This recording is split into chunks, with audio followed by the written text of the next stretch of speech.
দুই হচ্ছে ছাত্র শিবির বা জামাত, যেটাই আপনি বলেন না কেন, তারা অনেক বেশি সুসংগঠিত এবং ক্যাডার ভিত্তিক একটি সংগঠন।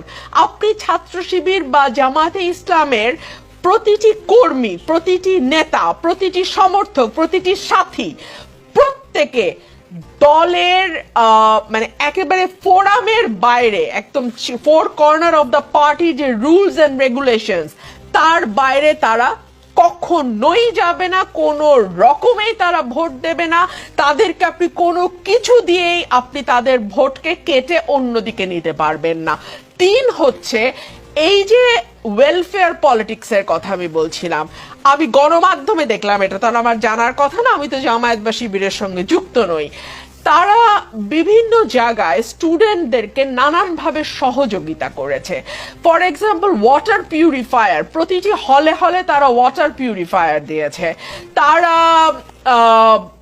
স্টুডেন্টদের যারা হয়তো ততটা আর্থিকভাবে সক্ষম নয়, তাদেরকে, তাদের ভালো ভালো কোচিং সেন্টার আছে, সেই কোচিং সেন্টারগুলোতে তারা বিনা পয়সায় কিংবা কম পয়সায় তাদেরকে কোচিং করিয়েছে। অর্থাৎ স্টুডেন্টদের সুখে দুঃখে একেবারে আজকে থেকে না, এটা এক বছরের প্রস্তুতি না, কিন্তু এটা জামাতের বহু পুরনো প্রস্তুতি।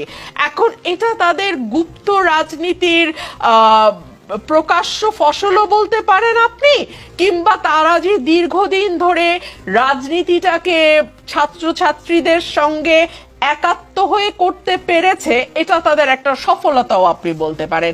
তবে আমার কাছে যেটা মনে হয়, যারা পরাজিত হয়েছে তারা ডিনায়ালের মধ্যে না থেকে কিংবা অস্বীকারের সংস্কৃতি মধ্যে না থেকে, বা কি আওয়ামী লীগের ভোট জামাতে চলে গেছে এইগুলো কথা বলা না, দলকে আরো বিপর্যয়ের মধ্যে ফেলা। কেন ফেলা, আমি আপনাকে একটা হিসাব দিয়ে বুঝাই।